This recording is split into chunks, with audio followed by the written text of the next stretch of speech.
So a fascinating 30-year-long study was recently published that uncovered the reason for your attachment style as an adult. Some of it was unsurprising and some of it was a little bit shocking. Before I go into it, question for you. Who do you hold responsible for your attachment style as an adult? If you're one of those people who holds your parents 100% responsible for it, according to this study, that might not actually be the case. I'm going to break it all down as well as the real-life implications of the study, so let's get started.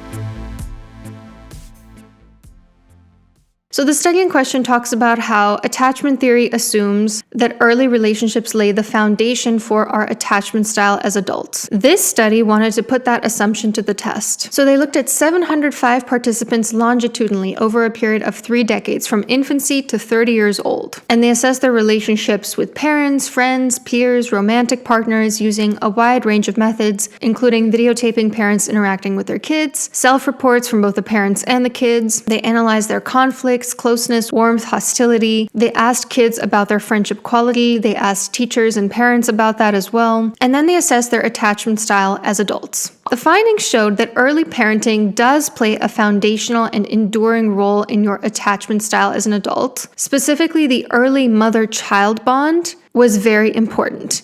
Dad's was practically negligible, and we'll talk more about that in a second. Specifically, that mother-child bond predicted individual differences in general attachment anxiety and avoidance in adulthood.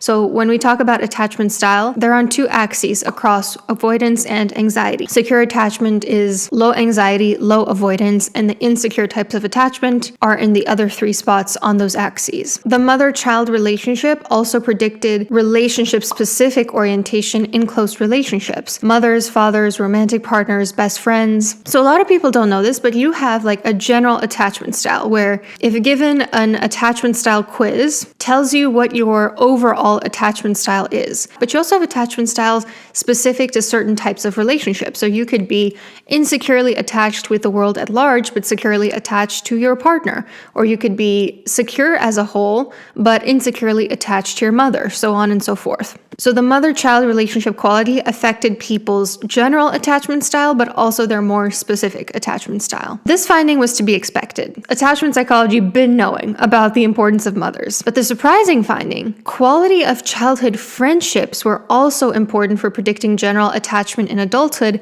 and played a particularly important role in friendships and romantic relationships specifically. It makes a lot of sense to me why it would impact those types in particular, because when I think about the way we interact with friends and romantic partners as adults, it's a little bit different from the way we interact with parents. It makes sense to me that we would draw more from our experiences with friends in school, for instance, than our experiences with our parents. As an example, a lot of people have wounds from previous relationships when they get into a new relationship. And this was the really surprising part, is that it's not always the parents that influence our attachment style.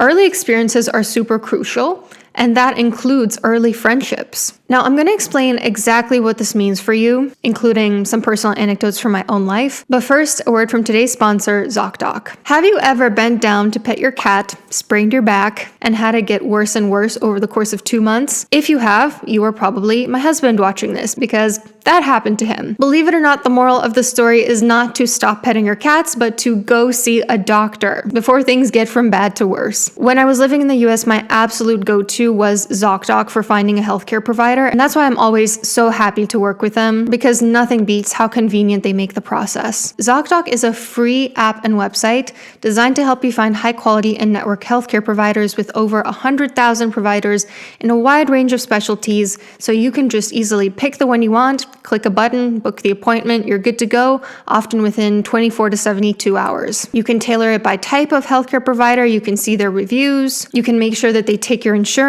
So click the link in my video description to book local top-rated doctors that can see you quickly so that you can get back to bending down to pet your cat.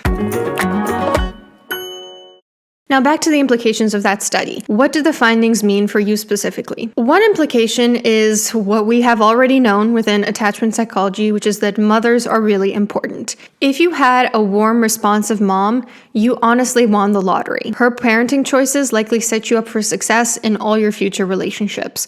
And on the other hand, if you didn't have a mom who fostered a secure attachment style in you, who didn't meet your emotional and or physical needs, you got the shit under the stick. Let's talk about dads for a minute. Obviously, moms have certain advantages, like most of the times when it's like a biological mother, she carries the child in her womb for 9 months, so she already has that physical closeness to the child. They already sort of know each other in a sense. However, single dads, gay dads, non-biological parents can all foster secure attachment in their children. You don't have to be a mom specifically. What I think might have happened in this particular study is obviously they started it 30 years ago. So 30 years ago, parenting styles looked very different from how they look today.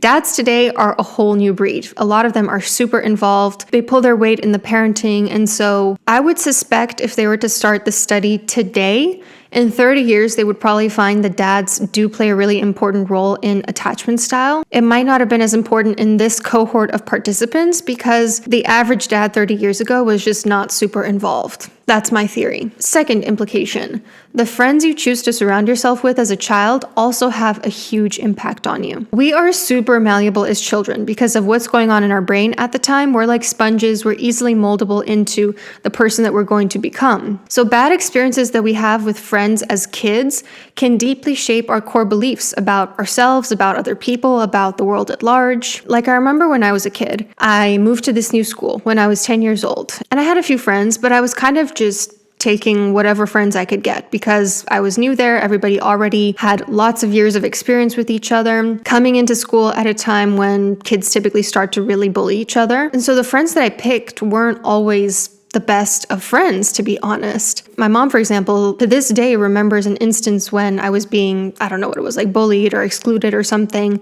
by a group of kids. And one of the kids there was one of my friends, and she didn't stand up for me, and she remembers me coming home and crying about it. And so it's interesting to think about how these ancient friendships that we kind of look back on now and it's like, how important could it be I was 10 years old? They matter. They shaped you, and they might shape the way that you interact with people today, with friends, with partners, with your parents even. And if you're still friends with any of those friends from when you were a kid, does knowing this now change the way you feel about them? Because I know for me, it kind of does. I think the biggest implication from this is that adults need to teach kids about how to choose friends wisely. You have to explain to kids, make sure that it's someone who cares about you, who listens to you, explain what empathy looks like, explain that there needs to be reciprocity in the relationship where you're both putting in effort, explain that you shouldn't just go for whoever's around you or whoever's most popular, but rather who you have things in common with, who seems to genuinely care about you. The problem is, as we all know, it's kind of a rite of passage for kids to ignore their parents when they're saying,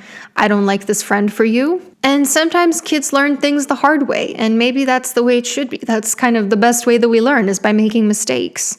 Another problem with this finding is that the kids born to parents who don't treat them right are also more likely to pick friends who don't treat them right either, because they don't see any issue with the mistreatment. That's just kind of normal to them. That's the way their family treats them. So if their friends treat them that way, it's consistent. Now, if you have people who mistreat you at home and people who mistreat you at school as well, you can forget about it. That is a recipe for disaster. But there is some good news, which is that if you don't have very warm or responsive parents, early friendships can be very protective. You can still go on to develop a secure attachment style if you invest in good friends. And so for other adults watching, teachers maybe, a caring aunt or uncle, if you see that a child is not being treated right by their parents, encouraging them to seek that connection through other peers is probably a really good idea. But I think even as an adult, this is a really good reminder to be mindful of the types of friends that you pick.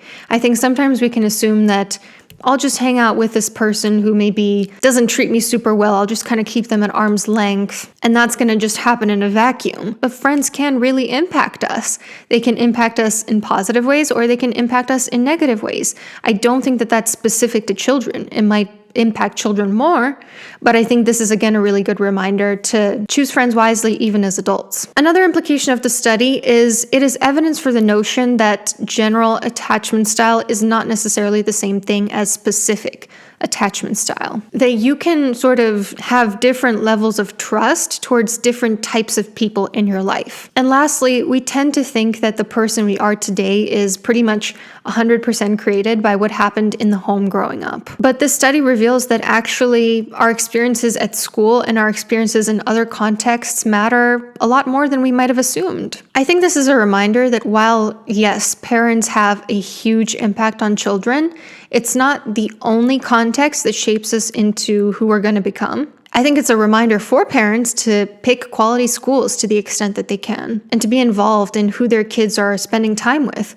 because if they end up with the wrong crowd, that can have really detrimental, long-lasting effects. I want to know what you guys think about the findings of the study and everything that I talked about today. I have a feeling a lot of you have really interesting anecdotes from your own lives, so pop those down below, and don't forget to check out ZocDoc. Take care.